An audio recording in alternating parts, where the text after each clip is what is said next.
హైదరాబాద్లో పేద ప్రజలకు పోషకాహారంతో కూడిన అల్పాహారం అందించడానికి రాష్ట్ర ప్రభుత్వం మరో కీలక నిర్ణయం తీసుకుంది. హరే కృష్ణ ఫౌండేషన్ సహకారంతో నేటి నుంచి అంటే సెప్టెంబర్ 29, 2025 నుంచి ఇందిరమ్మ క్యాంటీన్లను ప్రారంభించారు. ఇందులో భాగంగా 5 రూపాయలకే టిఫిన్ అందించనున్నారు. ఈ కొత్త పథకం బస్తీవాసులు, రోజువారీ కూలీలు, విద్యార్థులు, పేద ప్రజలకు తక్కువ ధరలో ఆరోగ్యకరమైన టిఫిన్ అందిస్తుందని ఆశాభావం వ్యక్తం చేస్తున్నారు.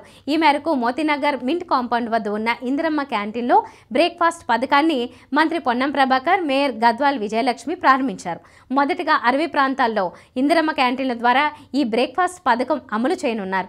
ఆ తర్వాత నగర వ్యాప్తంగా 150 కేంద్రాల్లో విస్తరించనున్నట్లు స్పష్టం చేశారు. ప్రతిరోజు సుమారు 25,000 మందికి మిల్లెట్ టిఫిన్స్ అందించనున్నట్లు జీహెచ్ఎంసీ అధికారులు తెలిపారు. ప్రతిరోజు భిన్నమైన అల్పాహారం అందించేందుకు ప్రత్యేక మెనూ సైతం సిద్ధం చేశారు. ఇందులో ఇడ్లీ, ఉప్మా, మిల్లెట్ ఇడ్లీ, మిల్లెట్ ఉప్మా, పూరీలు, పొంగల్ లాంటి వంటకాలు ఉంటాయి.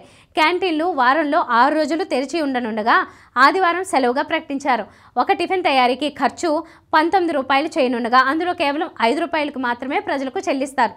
ఒక టిఫిన్ తయారీకి ఖర్చు 19 రూపాయలు చేయనుండగా అందులో కేవలం 5 రూపాయలు మాత్రమే ప్రజలు చెల్లిస్తారు.